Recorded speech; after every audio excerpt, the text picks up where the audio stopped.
listening to Power Producers Shop Talk, where we are refining and redefining the sales game by equipping you with the tools you need to differentiate yourself in the marketplace.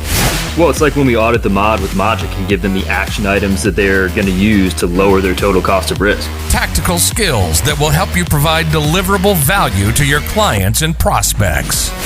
Technology is not an expense, it's an investment. Look at what ThinkHR has done for our clients and even our team. It's an amazing product, and I'm so thankful we have that. And action items that you can provide to take your prospects and clients to the next level.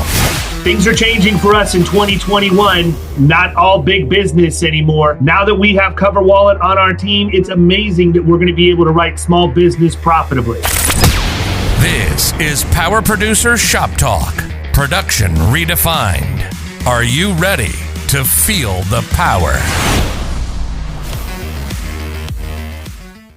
Hey everybody, welcome to Power Producers Shop Talk, where we are defining and redefining the sales That's game. right.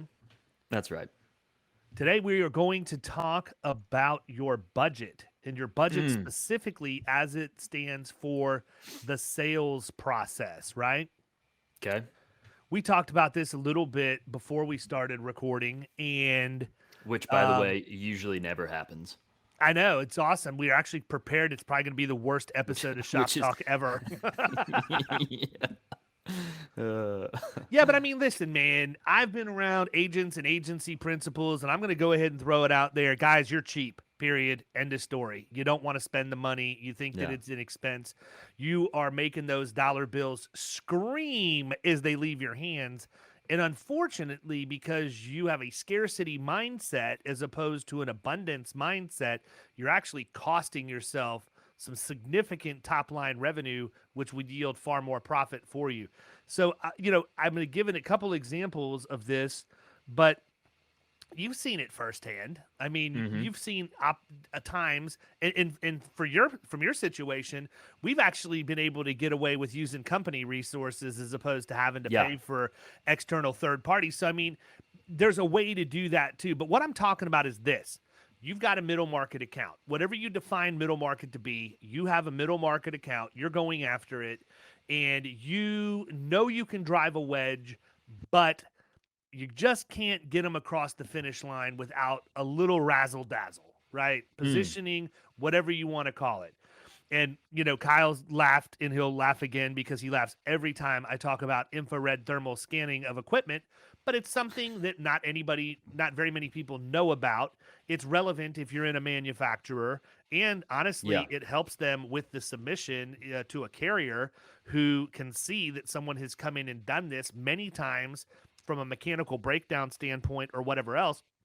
It actually is a requirement when the policy's bound, whether you get it done by the actual carrier or you have to hire a third party for that. Right. But that's one of the things I'm talking about. If I had to get that done, what's your budget as an agency? What's your budget as a producer? So over the course of my career, the reason why I asked the question and where my head is, over the course of my career, this has always been something that I've done. I've always brought in resources on the front end on larger accounts because most of the time, that's the only way you're going to get the deal done. Yeah. And so to that end, I've seen it done a bunch of different ways. I've seen it where the producer's responsible financially for it because they're the ones who want to call the shots. I've seen it where the agency is responsible for it because they're trying to get that account in and give the producer every ounce of support that they can. And I've also seen it where it's a hybrid, right? So how I came through the ranks in this whole thing was I had, I would go in, I would make this happen, and I would pay 50% of whatever the cost was, and the agency would pay the other 50% of the cost. Yeah. And, that way I had a little skin in the game, and I'm not just going out throwing the agency's money around. Right. Did I mind? No, I didn't mind at all because I think it makes sense. Yeah, because I understood that if I'm looking at an account that's $50,000 and I need to invest $5, which is probably never the case, by the way. It's usually going to cost you like anywhere probably 2,500 or less. And by the way, 2,500, you're delivering way more value than you probably should. But I do understand that if it's something focused and you have to get the right expert in, it's going to cost you a little bit more. But if I have to do that, I like my chances of closing the business. Yeah, absolutely. I was going to ask if, I mean, obviously it's going to change on a situational basis. Like, you're not going to do this for everybody. I mean, you brought up the middle market and everything, but I'm wondering if it makes sense to have just a yearly budget on stuff for this, or if you look at it on just a case by case scenario. I think both, truthfully. I think the agency should have a budget, that they know they're going to be giving a certain amount of contribution to the agency. Yeah. Right. But then I also think as a producer, you need to be looking at it and saying, okay, this is what I'm willing to do. Now, for me, it was about not just the beforehand, but also the after. Okay. Once the account was bounded on the books, I had to look at a loss control budget for that as well. And I can I can go ahead and tell you, my loss control budget was always 20% for the first year. 20%. There's people falling out of their chairs right now, by the way, that I said I gave up 20% of the revenue on the account the first year. Guess what? My average account's been with me for over 12 years. So, obviously I've made that money back over time. I'm talking about you got to front load it to be able to deliver the value that you promise at the point of sale and make sure that the client experience is right on the front end. But for me, it wasn't like I was paying that whole thing. I was in that hybrid model. So if an account was $50,000 in revenue and the loss control budget was 20%, I was only paying $5,000. It was a total budget of $10,000, but $5,000 was coming from my commission and $5,000 was coming from the house. The next year, that budget doesn't need to be nearly as big because you've gotten all the low-hanging fruit knocked out. It's one of the reasons why I like the service fee model.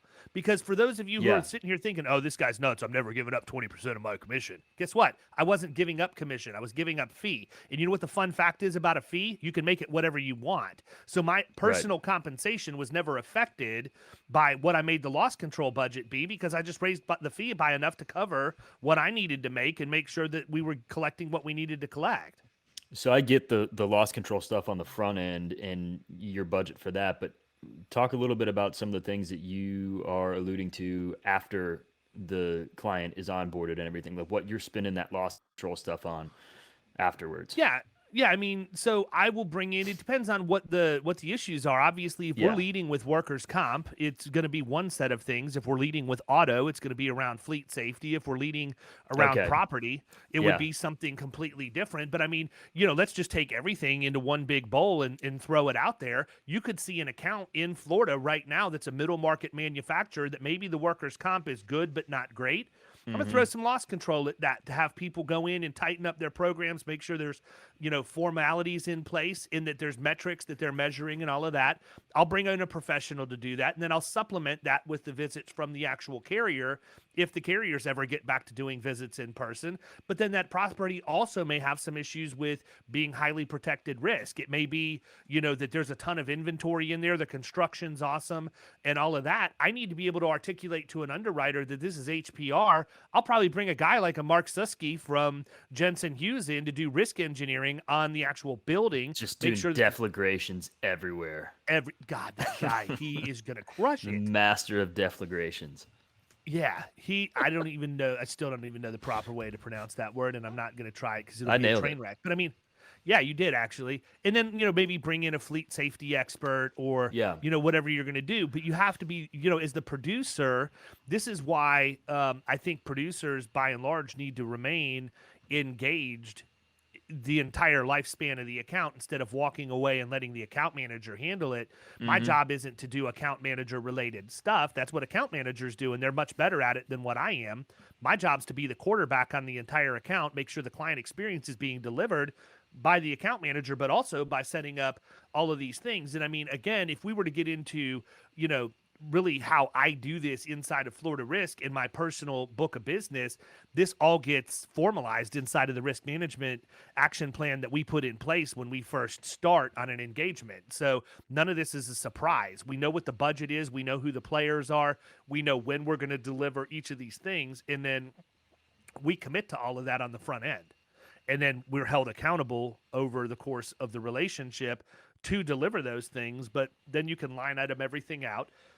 You can see what your expense is going to be, and then you show what you're going to charge for those activities as line items and then an overall service fee. And guess what? One of those line items is the procurement of insurance on behalf of the company, but that's just a line item with several other things like risk engineering on the property, loss control services, and leadership accountability training for the workers' comp. And you just keep going down the list of what it is that you're going to give them and how much it costs, and that makes way more sense. And by the way, that's how attorneys do it too. Like that's how accountants do things. They give you don't we line talk items about that all the time about all the time, right? Yeah, so this is a huge example of how you can make yourself viewed as more of a professional as opposed to a salesperson if you can go down that road. Now, obviously, you're not going to be able to do this on every account, and in some places you may not be able to net commissions and charge a service fee instead, but you can still look at the concept the same, right? You can look at how much revenue should flow from the account based on the commissions and set your budget, on the front end. Like, look, this thing's going to bring in $50,000 in revenue. I can't service fee it because we're going to take commissions on everything, but I know that if I have $1,000, if I'm willing to have $1,000 to bring in a professional to do this, my chances of closing this deal and bringing the relationship on board literally goes from 60% to 90%. You're not betting on anything other than yourself at that point. Right. And not only just bringing it on, but what type of value that's going to deliver to let you retain that client for years and years. And then you don't even think about that $1,000 that you spent. I mean, it's pennies compared to what, what it's going to generate in terms of revenue. I could probably make the argument that it could come from the marketing budget too, because guess what happens? You send that person out to do the infrared thermal scanning or whatever it is, and they've never had that done before, right? Yeah. Now they're going to go to the trade association, and that's going to be a topic from a risk engineer who's speaking, and they're going to tell all their friends, oh, well, I get that from Florida Risk Partners because they come in and they do all of that. They did that before we ever even were their client just to demonstrate what their capabilities are. And guess what? Now you've got how many referrals coming from that? Even if it's just one, that's already, more than paid for itself. Right, exactly. So, I mean, I think that we need to flip how we're thinking about these things and look at it as, okay, I'm not just going to be able to necessarily go in and convince everybody right off the top, right off the bat that, I'm the best solution. I mean, I'd love for people to think that I can go in with a PowerPoint or a fancy proposal or good mathematical calculations and slide it across the table, and people are there and saying, oh, David, I can't wait to hire you. You're the best I've ever seen. I've been waiting for you forever. You can't do it. It just doesn't work that way. In what scenario does that work? Like, is there an industry where PowerPoints actually work? Like, is this 1993? I could not even tell you the last time I did PowerPoint. PowerPoints are the absolute worst. Yeah, the ones that look like a carnival. I mean, people they learn how to do the animation, and then they do animation on everything, and it's just a circus on screen. All that being said, I mean, there are times that I can't go in with a normal presentation and convince somebody based on that. I have to give them a little sample of the sweet nectar, and I'm willing to do that. Yep, I agree. What I'm not willing to do is drop 10 grand on some guy to come in, and give a very thorough analysis of everything only to lose the business, and they take my report and hand it to my competition who never thought of the idea or whatever else. So, I think it's important also that we bring up that if you're going to do this, you got to have some level of, you got to have some level of commitment. Right. I expect to earn your business by doing this or what, obviously it's not going to be.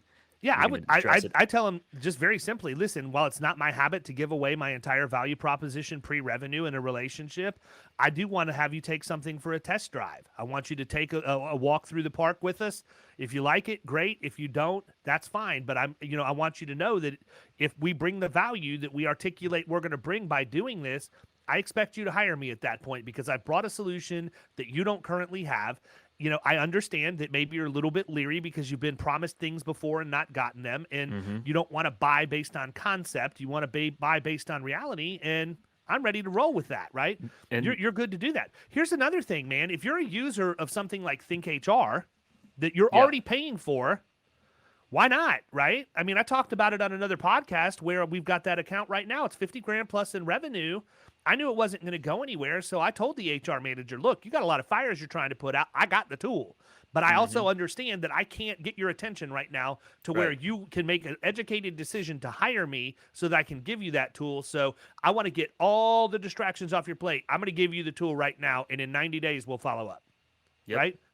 Why wouldn't we do that? And I think that's another thing where agents tend to get their thought process out of whack is they don't realize you're paying the same amount of money for a software like that. It doesn't matter what it is. It could be Think or any of the number of other things that you could give to somebody. But truthfully, if you're already paying for it and you're not using it as a prospecting tool, I would argue that you're not getting as much of a return on the investment as you could. You're using it as a retention tool. You're not using it as a new business generation tool. And I'm going to leave it at that because that could be a whole episode in and of itself. Yeah. And I don't want to get into too much of it, but be thinking about that. Some of you guys need to go through your bank statement and look at all the crap you're paying for that was a shiny object at some time and make a decision. I'm going to use this to generate revenue. I'm going to use this to keep our retention where it needs to be, or I'm going to scrap it because I bought it at a trade show and I've never used it.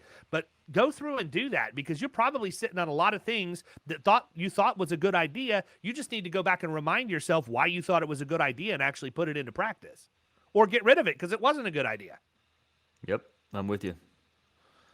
All right, man. I don't know how I could beat that anymore. I mean, I think we really just, all of us, I mean, me included, it's good for me to think about this stuff. And the reason why is because I was thinking about it myself, right? I mean, I got to sometimes go back. It's one of the reasons why I keep a 3-ring binder with all my AORs. I remind myself, this is how I got this deal done. This is how I got this deal done.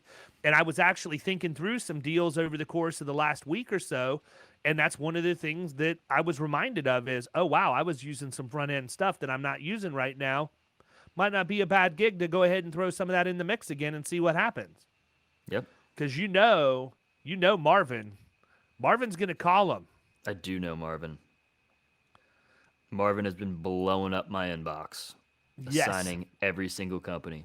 Is he back, by the way? Is it actually Marvin back? No, it is not. It's the Marvin to be named later. They've not identified themselves. I got a message. They've got really weird protocol for COVID in the Philippines. Yeah. It's crazy. It's been, like hopefully he's doing all right. It seems like he could be out 2 months. I need to message him because it's been a couple days since I've checked in. But anyhow, all right. Well, we're gonna wrap this up, everybody. Get your budgets in order. Get your bank account in order. Go through that statement. Get rid of the crap you're not using, and use the stuff you think you should. We're out. See ya. See you.